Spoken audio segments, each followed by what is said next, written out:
আসসালামু আলাইকুম, কেমন আছেন আপনারা সবাই? আশা করি সবাই অনেক বেশি ভালো আছেন। আপনাদের দোয়া এবং আল্লাহ তাআলার অশেষ রহমতে আমরাও অনেক বেশি ভালো আছি। আজ আমরা রান্না করব হচ্ছে মিষ্টি কুমড়া যেটা একটা মজাদার কুমড়া আর ইলিশ মাছ। মিষ্টি কুমড়াটাকে আমরা ভাজি করব আর মাছটাকে হচ্ছে আমরা বেগুন দিয়ে ভুনা করব। মিষ্টি কুমড়া ভাজি করার জন্য চুলায় কড়াই বসিয়ে দিয়েছে, তার মধ্যে তেল এবং পেঁয়াজ কুচিটা একটু ব্রাউন হয়ে আসলে তার মধ্যে কেটে রাখা মিষ্টি কুমড়োগুলো কিন্তু দিয়ে দিয়েছে, তার মধ্যে দিয়ে দিয়েছে কাঁচামরিচ কুচি।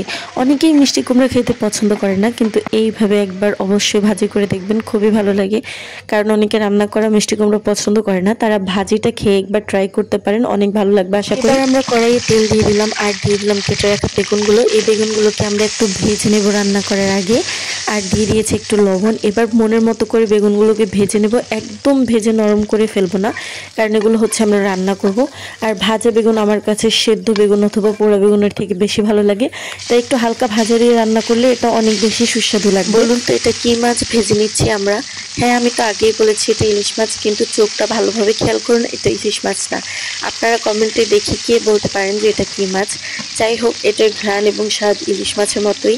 এটা দিয়েই হচ্ছে আমরা আজকে বেগুন ভাজিটা রান্না করব। মাছটা সুন্দর করে কড়া ভাজা দিয়ে এবার কিন্তু আলাদা করে বাটিতে উঠিয়ে নিচ্ছি। আমার মা যদি আমাকে না বলতো আমি বুঝতেই পারতাম না যে এটা ইলিশ মাছ না, কারণ এটা স্বাদ একদমই ইলিশ মাছের মতো মজাদার হয়েছিল, আর সেটা রান্নার কারণেও হয়েছিল।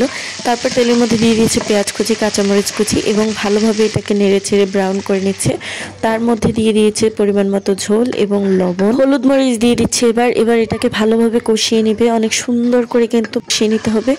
ভালোভাবে কষিয়ে নেওয়ার পর এর মধ্যে পরিমাণ মতো ঝোল দিয়ে দিবে এবং তারপর এই ঝোলের মধ্যে মাছগুলো দিয়ে দিবে। তারপর হচ্ছে সুন্দর করে এই মাছগুলোকে রান্না করবে। আর বন্ধুরা, আমি অনেক দিন ধরে অসুস্থ, যার কারণে ভয়েস ভিডিও দেইনি আগে। আপনারা একটু দয়া করে আমার মাকে সাপোর্ট করেন, উনি অনেক কষ্ট করে এই ভিডিওগুলো তৈরি করেন। মাছের পাশে আমাদের ভেজে রাখা বেগুনগুলো কিন্তু দিয়ে দিয়েছে। এবার চুলায় কিছুক্ষণ এইভাবে রান্না করলেই আমাদের তরকারিটা একদম রেডি হয়ে যাবে। আমাদের আজকের 2 রকমের মেনু কিন্তু তৈরি হয়ে গেল বন্ধুরা। এটা হচ্ছে মিষ্টি কুমড়া ভাজি, আর নেক্সট হচ্ছে মাছের ভুনা অথবা হচ্ছে মাছ রান্না করা বেগুন দিয়ে। এবার এই দুটো খাবারই খুবই বেশি মজাদার হয়েছে, আপনারা বাসায় অবশ্যই ট্রাই করবেন, খুবই মজাদার খাবার।